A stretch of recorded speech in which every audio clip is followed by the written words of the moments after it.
Alors, mes chers amis, pour ce nouveau cours de Torah aujourd'hui, j'espère que vous avez passé hier et ce matin des moments utiles pour notre peuple, où que vous soyez, où que vous vous trouviez. C'est important, chacun, on l'a dit hier, de mettre sa pierre à l'édifice de la Géoula, de notre délivrance. Et on est dans une semaine particulière, Shabbat Shira, ce Shabbat, la paracha de Béchalach cette semaine et ce Shabbat. Paracha d'ailleurs qui contient la paracha, ce qu'on appelle de la manne. Alors vous savez que tous les mardis, tous les ans, le mardi de la semaine, paracha Béchalach, il y a une grande ségoula de lire cette paracha de la manne qui est contenue dans la paracha Béchalach, la paracha de notre semaine, une paracha qui peut apporter une bonne et grande et large parnassa, pain quotidien. Et c'est important de la lire d'Avka aujourd'hui, mardi, Yom Shelishi, le troisième jour de la semaine, parce que c'est au troisième jour de la semaine, dans la paracha, la troisième montée, que la manne a commencé à tomber dans le désert pour nos ancêtres sortant d'Égypte. Et donc, c'est aujourd'hui jour propice particulièrement pour lire cette paracha de la manne. Elle est disponible en hébreu comme en français, comme en phonétique, dans toutes les langues, phonétiquement transcrit, très facile à lire, un peu long, mais vous pouvez vous la partager. En tout cas, l'important est de la lire jusqu'au coucher du soleil aujourd'hui, parce que après on rentre dans un doute si on passe au jour suivant.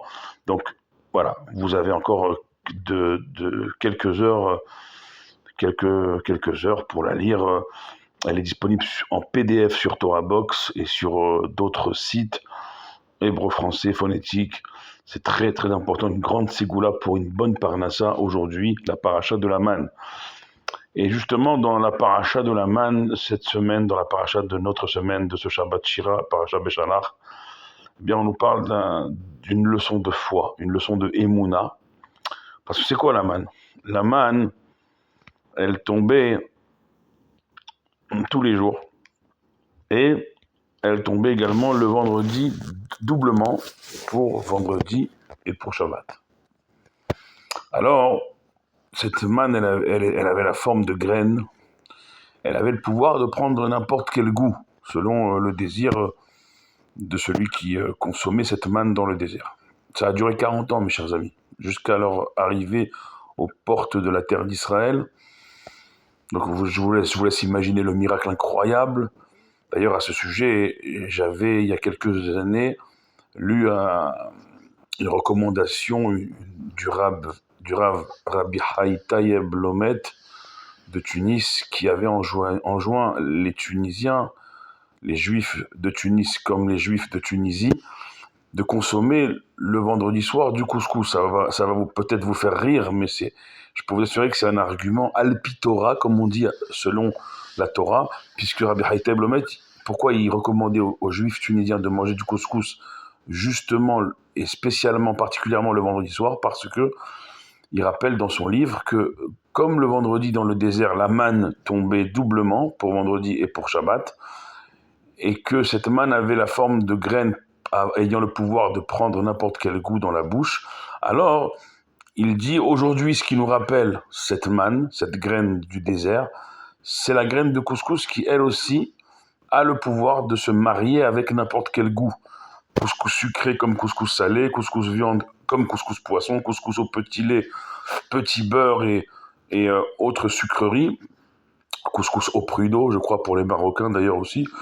Donc vous voyez que ça se marie avec n'importe quel goût. Donc Zecher, en souvenir de cette manne qui tombait doublement le vendredi, spécialement le vendredi, qui avait la forme d'une graine, qui avait le pouvoir de prendre n'importe quel goût, le Rabbi Haï Tayeb Lomet, il a enjoint aux Juifs tunisiens, recommandé en tout cas vivement pour accomplir un souvenir de cette manne, de ce nez, de ce grand miracle, de consommer à son image d'autres graines qui sont les plus ressemblantes à la graine de la manne, c'est les graines de couscous qui, elles aussi, aujourd'hui, comme depuis la nuit des temps, ont le pouvoir de se marier avec n'importe quel goût comme la manne.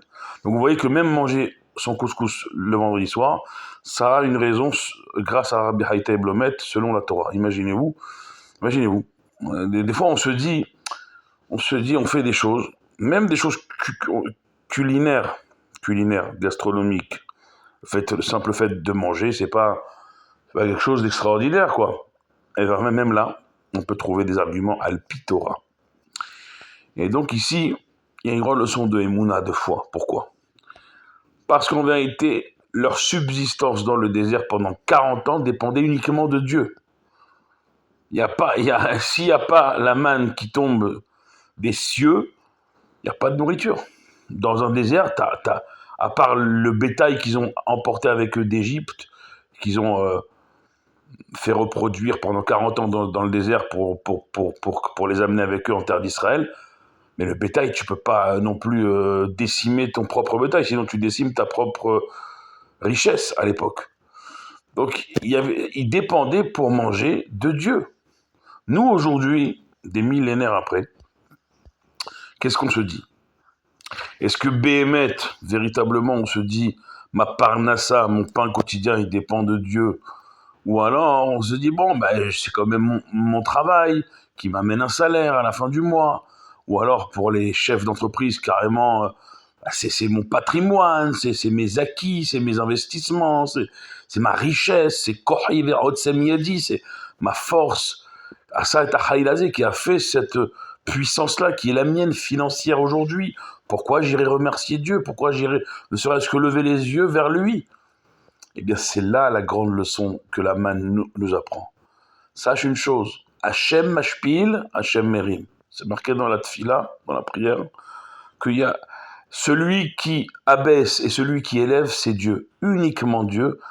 Et c'est pas parce que toi, tu es tout en bas que tu n'auras pas ta subsistance. Même si tu es tout en bas de l'échelle hiérarchique, on va dire, que les hommes mettent, parce que Dieu, il n'y a pas de hiérarchie, on est tous pareils à ses yeux, si on peut s'exprimer ainsi, parce qu'il n'a pas des yeux humains comme nous les avons, bien sûr, mais on est tous pareils aux yeux de Dieu. Mais entre humains, on met des hiérarchies. Moi, je suis riche, toi, t'es pauvre. Moi, je vaux mieux que toi parce que je peux claquer à tort et à travers mon oseille et je suis puissant et j'ai des gens qui bossent pour moi et toi, t'es un clodo. On entend, même dans notre communauté, que Dieu me pardonne des mots, des fois, parce que sous prétexte qu'on a plus d'argent que d'autres. Mes chers amis, ne pensez pas un seul instant que vous restez, rien n'est acquis. Les Pirkei Avot nous disent, les maximes de nos pères nous disent, Alti ebatuar be'atzmecha Diom motra. Tu peux jamais être sûr de toi jusqu'au jour de ta mort. Rien n'est acquis dans la vie. C'est Dieu qui abaisse ceux qui se croient haut, et c'est Dieu qui élève ceux qui se pensent bas. Ça veut dire, et des fois, quelle est la vraie richesse? Ça aussi, c'est une question à poser, un débat c'est pas un débat, c'est-à-dire que, en réalité, c'est des questions que, quand vous assistez, voilà, ce matin, j'écoutais un chiour du Rav Siboni, Rav Meir Siboni de Achoma, Yerushalayim. J'écoutais un discours, il parlait de la paracha Béchalach, et entre autres, il mettait en lumière, par rapport au pasouk de la paracha de cette semaine, quand Moshe, en sortant d'Égypte, il récupère les Atzmot Yosef. Le corps de Yosef, les ossements de Yosef, mais c'est le corps, parce qu'un tzaddik, son corps, il reste intact. Il n'y a pas d'ossements, c'est un corps, c'est le corps entier, chalem, complet de Yosef, à tzaddik. Et donc, il mettait en lumière, par rapport à ce verset, ce qu'on appelle la Chevra Kadisha, les compagnons de sainteté, les compagnons du dernier devoir, dû au défunt, laver le défunt, s'occuper de la mise en terre, déjà de la préparation, avec tous les aromates et tout ce qu'il faut mettre pour que le corps reste jusqu'à l'enterrement le plus correct possible, et après la mise en terre, et après la sépulture, et ainsi de suite. La Chevra Kadisha, ces gens-là. Le premier d'entre les Juifs, Moshe Rabbeinu, il s'est occupé du corps de Yosef, son prédécesseur, dirigeant du peuple juif de l'époque. Il s'est occupé personnellement. Il allait chercher jusque dans les eaux du Nil, il a fait remonter, ils l'ont porté, les bénis Israël, les enfants d'Israël, pendant 40 ans dans le désert, pour l'amener en terre d'Israël, à Shrem, qui est toujours aujourd'hui. Et il disait, on ne peut pas s'imaginer ce qu'on doit à ces gens-là. On ne peut pas s'imaginer ce qu'on doit à ces gens-là.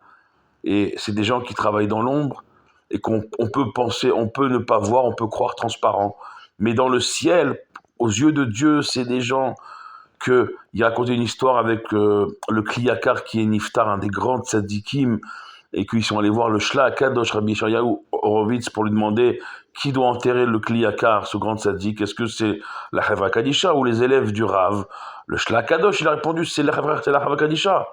C'est eux qui ont, qui ont ce srout d'enterrer un tzadik parce que c'est eux qui s'occupent de chaque mort, chaque jour de l'année. Dans l'ombre, on ne les voit pas.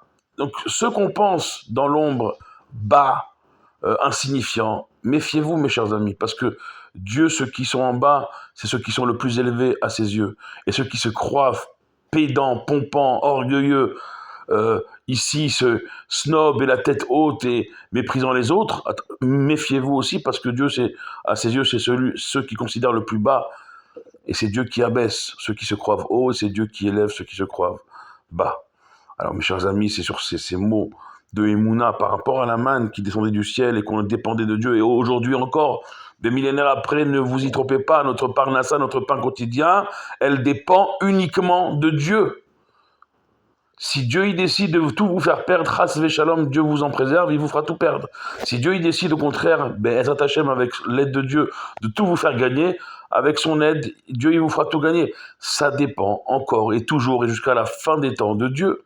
Donc cultivons notre émouna envers Dieu pour être toujours à l'abri et être celui qui reverse ce que Dieu donne aux plus nécessiteux, être celui qui donne sans compter, parce que c'est celui qui donne sans compter pour les nécessiteux, Dieu il lui rajoute pour donner encore plus. C'est ça la émouna, c'est ça la solidarité juive. Soyez bénis, priez pour nous comme on prie pour vous, ensemble on sera toujours plus fort. Baruch Adonai Leolam, Amen ve Amen.